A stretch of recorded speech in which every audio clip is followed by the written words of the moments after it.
O novo episódio de Dragon Ball Daima soltou uma das informações mais importantes de toda a história da franquia, porque agora a gente sabe quem foi o criador de todos os universos de Dragon Ball, como os Kaioshin se tornaram deuses, e ainda foi revelado que uma grande parte dos seres existentes em todo o mundo de Dragon Ball são na verdade descendentes de Majin. Esse episódio, sem sombra de dúvidas, é um dos mais importantes da história da obra, então se quiser saber tudo o que está acontecendo no novo episódio de Dragon Ball Daima e como isso se relaciona com Dragon Ball Super, já fica aqui e bora bater um papo sobre isso. E bora lá, sem mais enrolação, bora pro episódio, mas realmente rolou muita coisa e tem muita informação importante, então eu vou dividir em etapas, indo da menos pra mais importante, tá bom? Com certeza a parte menos importante foi a jornada dos protagonistas, por assim dizer. O grupo do Goku e o grupo do Vegeta chegaram no segundo reino dos demônios e agora eles estão viajando juntos. É basicamente isso que você precisa saber. Dentro desse plot, o mais interessante mesmo seria só a gente vendo o Piccolo visitando pela primeira vez na vida dele o mundo original dos Namekuseidins. E ele inclusive revela que quem era do Makai era o pai dele. O pai dele é o Piccolo Daimao, que na verdade não é um ser original, por assim dizer. Ele e o Kami-sama eram duas partes de um ser que se dividiu. Então esse Namekuseidin original viveu sim no Makai e saiu. Então se você, assim como eu, é um grande fã do Piccolo, aqui tá mais um pouco da história dele. Mas agora indo pro próximo plot, bora falar do Majin Buu.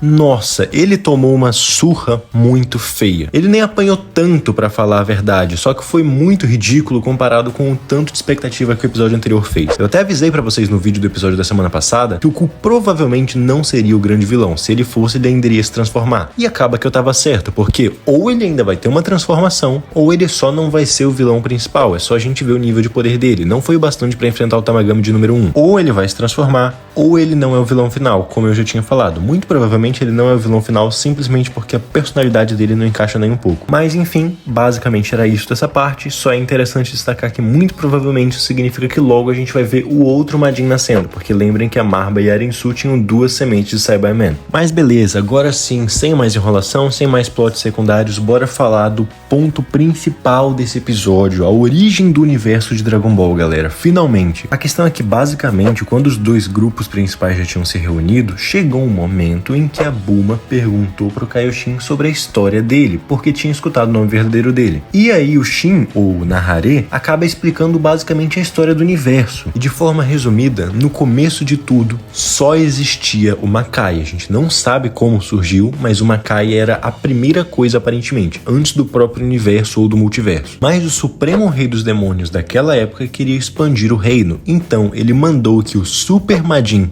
Raimus criasse o universo. O Vegeta até questiona quem é esse Raimus, e o Shin fala que ele é a autoridade máxima do universo, e ele foi o criador do universo, na verdade. Eu sei que muito provavelmente tem gente pensando, ué, mas e o Zeno? Como que fica Dragon Ball Super com isso? Na verdade, até que se encaixa muito bem. Já que eu explico isso, deixa eu só concluir a história principal. O Raimus criou não só um universo, mas vários universos. Muitos Majins migraram para o mundo normal, o mundo exterior. E para vigiar os universos criados por ele, o Raimus escolheu basicamente a dedo alguns Glindes. Por isso os Kaioshin são todos Glindes. Então agora a gente tem a história quase completa da criação do universo de Dragon Ball e dos deuses, e a história completa da raça dos Glindes. Pra quem ficou um pouco confuso ou pra quem tá querendo saber como que isso se encaixa em Dragon Ball Super, eu vou explicar tudinho. Primeiro sobre os Glindes, como a gente já sabia, eles são do Makai, uma espécie originária do Makai, nascem de árvores. As árvores não têm nada a ver com eles serem deuses mesmo. O que rola é simplesmente que, quando o Raimus criou os universos, alguns Glindes migraram para um mundo próximo de onde o Raimus ficava. Provavelmente por isso, eles devem ter desenvolvido algum tipo de amizade, e o Raimus escolheu os Glindes para vigiarem sua criação. Então ele escolheu alguns Kaioshins. Na imagem, inclusive, a gente vê vários Kaioshins do Dragon Ball Super. Também vale destacar que não existem mais Glindes no Makai, basicamente, porque as árvores das quais eles nasciam morreram, e também porque os reis dos demônios tentaram impedir a passagem entre os mundos. Os Glindes se revoltaram e foram embora. E sim, oficialmente eles estão entrando em extinção. O Shin fala isso nesse episódio. Para ser mais específico, a gente não sabe quantos deles existem, mas eles estão entrando em extinção ou vão entrar em extinção porque não vão nascer Glindes novos e, vez em quando, algum morre, né? Sobre a criação do universo, agora a gente sabe que quem criou tudo foi o Raimus. Eu vi muita gente questionando, pô, mas e o Zeno? Mas e o Zarama? Calma lá. Bora começar falando dos Aramas, Alama, Super Shenlong. Muita gente se confundiu pretendiu com isso. O que a gente sabe dele é que ele pode realizar qualquer desejo. Mas não, nunca foi dito em lugar nenhum que ele criou os universos ou algo assim. Só as esferas do dragão mesmo. Da mesma forma, não, nunca foi dito que o Zeno criou os universos. Eu percebi que muitas pessoas têm esse headcanon, mas o que a gente sabia era apenas que o Zeno poderia apagar universos com um estalar de dedos, basicamente, na hora que ele quisesse. Ele é o rei de tudo, os deuses todos respeitam ele e tudo mais, mas ele não necessariamente criou as coisas, e agora a gente viu que não, ele definitivamente não criou. Então, isso não é um furo de roteiro, galera, só falta ser dito explicitamente se existe uma relação do Zeno com o Raimos, mas nenhuma informação que a gente tem de nenhum dos dois conflita entre si, ou seja, não tem nada que foi dito na série de que o Zeno fez tal coisa, que depois foi dito o Raimos fez tal coisa. Isso não existe. Só o que falta é eles responderem duas dúvidas específicas sobre essa questão. Primeira, quem tem exatamente uma hierarquia maior? Se é o Zeno por ser o rei de tudo, ou se é o Raimos por ser a maior autoridade do universo, seguindo o Kaioshin? E segunda, será que eles têm algum tipo de relação? Muita gente comentou isso e eu concordo bastante que é muito possível que sim. Eles não são exatamente iguais, mas bora lá. O tom de pele é muito parecido, a estrutura física é muito parecida, com essa cabeça redonda, grandona, desproporcional com o corpo, os bracinhos fininhos, essa aparência pequena. Os dois também têm a mesma paleta de cores, por assim dizer, eles têm uma pele azulzinha e as roupas têm as cores amarelo e roxo. Eles são realmente muito parecidos, se a gente for parar pra pensar. Tirando o fato de que o Zeno, de certa forma, lembra um tipo de robozinho, eles são até que muito semelhantes, e se a gente for parar pra pensar, caso eles sejam, por exemplo, pai e filho, o Zeno tem aquela atitude infantil e também estar sempre acompanhado por guardas, faria muito sentido. Digamos assim, ele é o príncipezinho da existência, filho do cara que criou tudo, ele tem guardas extra poderosos que ficam protegendo ele, porque o papai super poderoso dele que criou tudo mandou, e o Zeno não necessariamente é fraco, ele é muito forte. Sendo o príncipe, por assim dizer, ele teria o poder de apagar qualquer coisa, que é o que a gente viu. Óbvio que isso aqui é só uma teoria, também existem outras coisas que fariam sentido. Por exemplo, o Raimos ser um tipo de Super Kaioshin, no sentido de que ele é um deus da criação, e o Zeno seria como se fosse um Super Hakaishin, sendo da destruição. A gente ainda pode teorizar a forma como eles se relacionam, isso ainda não está confirmado, só que em questão de existir uma incoerência de as coisas se baterem, não, isso não acontece. E por fim, como eu tinha dito lá no começo, quase todos os seres no universo, no caso em todos os universos, são descendentes de Majins, justamente porque quando os universos foram criados, vários Majins se espalharam por eles, então obviamente tem Majin para todo canto. Por isso que tantos personagens são Majins. Mas caso alguém esteja na dúvida, não, Saiyajins não são. Quando a Bulma pergunta se todos os seres são descendentes de Majins, o Shin logo fala que não necessariamente. Alguns, como por exemplo os humanos e os Saiyajins, surgiram depois. Ele deu a entender que não existe uma relação direta, então aquela teoria de que os Saiyajins podem ter uma descendência Majin por conta do Ozaru aparentemente caiu por terra. Como eu falei, muita coisa, sem sombra de dúvidas, esse daqui foi um dos episódios mais importantes da história de Dragon Ball. A gente descobriu muita coisa sobre o universo, isso daqui expandiu muito a lore do mundo. Então se você gostou, se não gostou, pode deixar aqui nos comentários. Se tem alguma teoria sobre qual é a relação do Zeno com o Raimos, deixa aqui também. A questão dos anjos também não foi explicada ainda, então isso a gente ainda pode teorizar. Qualquer teoria que você tiver, deixa aqui nos comentários. Se você gostou desse vídeo, considere deixar o seu like para apoiar o canal. Se não quiser perder a análise dos próximos episódios, já se inscreve aqui. Muito obrigado pela sua atenção, eu te vejo na próxima.